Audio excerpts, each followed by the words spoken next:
Bonjour, c'est Marie-Françoise et aujourd'hui, j'aimerais vous parler d'un problème, une problématique que je vois souvent chez les clients, qui est la problématique de la confiance en soi versus le doute de soi.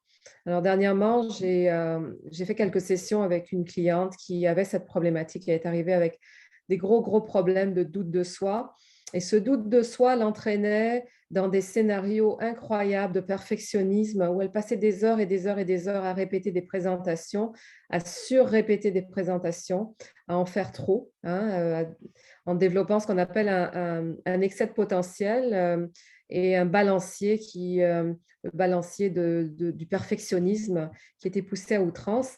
Donc, ça l'entraînait dans des énormes déséquilibres de vie, une vie personnelle qui n'était pas équilibrée, parce qu'elle passait des heures au travail, dans l'anxiété de commettre une erreur, dans la peur de éventuellement ne pas répéter son script exactement comme elle devrait le répéter.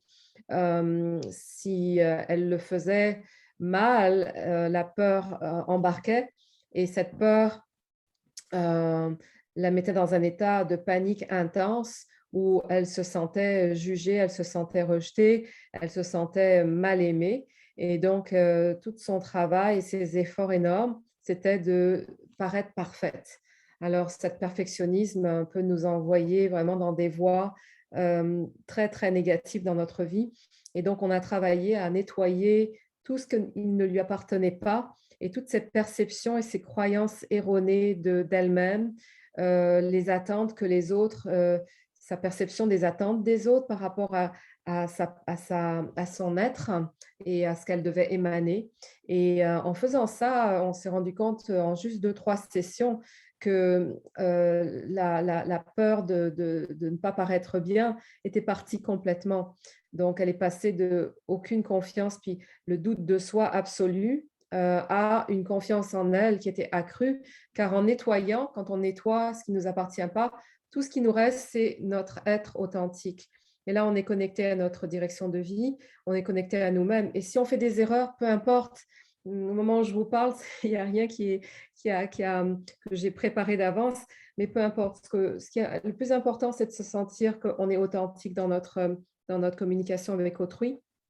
Et ça nous permet d'être connectés à la source et de suivre notre mission de vie. Donc, je voulais juste vous partager ça. Donc, revenez dans votre pouvoir. À chaque fois que vous doutez de vous-même, posez-vous la question, qu'est-ce qui m'empêche de vraiment avoir cette confiance que j'aimerais avoir en moi-même et à qui j'ai donné mon pouvoir, hein?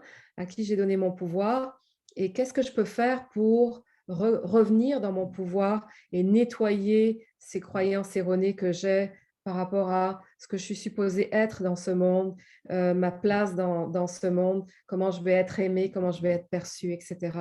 Alors, posez-vous cette question, puis vous allez voir, en travaillant sur vous, vous allez revenir vraiment à un état où vous allez vous sentir vraiment connecté à votre mission, puis les choses vont venir à vous par magie, hein? Parce que quand on est connecté, qu'on a fait du travail de nettoyage, ben, on laisse la place pour du nouveau dans notre vie. Donc, je vous souhaite de la lumière et beaucoup de nouveau dans votre vie et je vous dis à bientôt pour une prochaine capsule.